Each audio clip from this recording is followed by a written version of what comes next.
Jubilee Hills సీఐపై suspension వేటు పడింది. మాజీ మంత్రి కొండా సురేఖ ఓఎస్డీగా పనిచేసిన సుమంత్ వ్యవహారంలో అలసత్వం వహించారన్న ఆరోపణల నేపథ్యంలో ఈ చర్యలు తీసుకున్నారు. సుమంత్ పై ఎఫ్ఐఆర్ నమోదు చేయడంలో నిర్లక్ష్యం వహించడంతో పాటు ఆయనను పట్టుకునే విషయంలోనూ బాధ్యతారాహిత్యంగా వ్యవహరించారన్న కారణాలతో జూబ్లీహిల్స్ ఇన్స్పెక్టర్ ముత్తు యాదవ్ పై చర్యలు తీసుకున్నట్టు తెలుస్తోంది.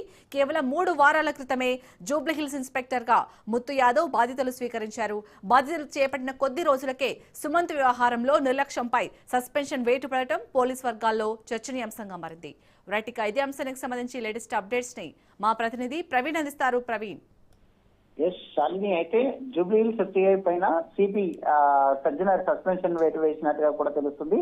అయితే మంత్రి కొండ సురేఖ మాజీ ఎన్డీఓ సుమంత్ వ్యవహారంలో విధుల పట్ల ఆలస్యం వహించారనే ఆరోపణల నేపథ్యంలో ఈ చర్యలు తీసుకున్నట్టుగా తెలుస్తుంది. అయితే ముఖ్యంగా సుమంత్ పైన ఎఫ్ఐఆర్ నమోదు చేయడంలో జాప్యం చేయడంతో పాటు కేసు నమోదైన తర్వాత కూడా ఆయనను పట్టుకోవడంలో జూబ్లీహిల్స్ పోలీసులు నిర్లక్ష్యంగా వహించారనే ఆరోపణలు కూడా వచ్చాయి. ఈ వ్యవహారం పైన పోలీసు ఉన్నతాధికారులు విచారణ జరిపి సిఐ తీరు పైన సిపికి నివేదిక కూడా ఇచ్చినట్టుగా సమాచారం అయితే వస్తుంది. ఈ నేపథ్యంలో బాధితుల్లో నిర్లక్ష్యం భావించినటువంటి సిపి జూబ్లీహిల్స్ సిఐ పైన సస్పెన్షన్ చర్యలు తీసుకున్నారు. ప్రస్తుతం సుమంత్ కేసులో దర్యాప్తు ఎలా కొనసాగుతుంది, సిఐ పై వచ్చిన ఆరోపణలు ఏంటి, ఎఫ్ఐఆర్ నమోదులో ఎందుకు ఆలస్యం జరిగింది, సుమంత్ ను పట్టుకోవడంలో పోలీసుల వైఫల్యానికి కారణాలు ఏంటి అనే అంశాలు ఇప్పుడు చర్చాంశనీయంగా మారాయి. అయితే మొదటిగా మేడిపల్లిలో నమోదైనటువంటి కేసు జూబ్లీహిల్స్ కు ట్రాన్స్ఫర్ చేశారు. ఆ తర్వాత ఈ కేసులో నిర్లక్ష్యం వహించారని కూడా వేటు వేసినట్టుగా అయితే సమాచారం వస్తుంది. మేడిపల్లికి చెందినటువంటి ఓ వ్యాపారవేత్తను 10 కోట్ల రూపాయలు ఇవ్వాలంటూ బెదిరించి చిత్రహింసలు గురి చేసినట్టుగా కూడా తెలుస్తుంది. కాబట్టి అతడు వాళ్ళ నుండి తప్పించుకొని మేడిపల్లి పిఎస్ కు వచ్చి మేడిపల్లి పిఎస్ లో కంప్లైంట్ చేసినట్టుగా కూడా సమాచారం అయితే వస్తుంది. అప్పుడు మేడిపల్లి పిఎస్ లో ఈ 0 ఎఫ్ఐఆర్ నమోదు చేశారు. 0 ఎఫ్ఐఆర్ నమోదు చేసి ఈ యొక్క కంప్లైంట్ ను అయితే జూబ్లీహిల్స్ పోలీస్ స్టేషన్ కు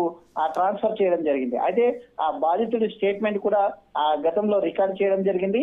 ఈ కేసులో ఆలస్యం వహించారని ఎఫ్ఐఆర్ నమోదు చేయడం కూడా ఆలస్యం చేశారంటూ ఈ యొక్క ముత్తు యాదవ్ సిఐ ఎవరైతే ఉన్నారో సిఐ పైన సస్పెన్షన్ వేటు వేసినట్టుగా కూడా తెలుస్తుంది. అదేవిధంగా వ్యాపారవేత్త ఇచ్చినటువంటి ఫిర్యాదు అయితే సుమంత్ తో పాటు కలిసి మొత్తం 10 మంది దాడి చేశారంటూ కూడా చెప్తున్నటువంటి పరిస్థితిని చూస్తున్నాం.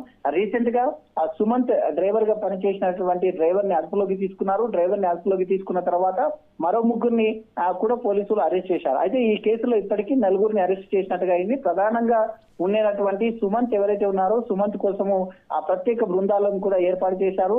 అయితే బాధితుడు చెప్తున్నటువంటి ప్రకారం మొత్తం 10 మంది దాడి చేశారు. సుమంత్ తో పాటు 10 మంది దాడి చేశారంటూ కూడా చెప్పడం జరిగింది. కంప్లైంట్ లో కూడా అదే ఇచ్చారు. అయితే ఆ స్టేట్మెంట్ లో కూడా అదే ఉంది. కాబట్టి అది మొత్తంగా కూడా 10 మంది కొరకు గాలిస్తున్నారు. ప్రత్యేకంగా సుమంత్ కొరకు గాలిస్తుంది. ఇప్పటి వరకు సుమంత్ జాడ దొరకలేదు. కాబట్టి సుమంత్ పట్టుకోవడంలో ఈ యొక్క పట్టుకోవడం వ్యవహారంలో సిఐ ఆలస్యం వహించారనే ఉద్దేశంతోనే అయితే ఈ రోజు సస్పెన్షన్ వేటు వేసినట్టుగా కూడా తెలుస్తుంది. ఇంకా సుమంత్ తో పాటు మిగతా వారి కొరకు ప్రత్యేక బృందాలను ఏర్పాటు చేసి వాళ్ళను కూడా పట్టుకునేందుకు టీం ని అరేంజ్ చేశారు. మొత్తంగా ఈ వ్యవహారం పైన ప్రభుత్వం కింద ఇప్పటికే సీరియస్ గా ఉన్న నేపథ్యంలో అధికారులు కూడా వేటు వేశారు. కాబట్టి ఈ కేసు మొత్తంగా కూడా ఇంకా ఫాస్ట్ గా వెళ్తున్నట్టుగా కూడా తెలుస్తుంది.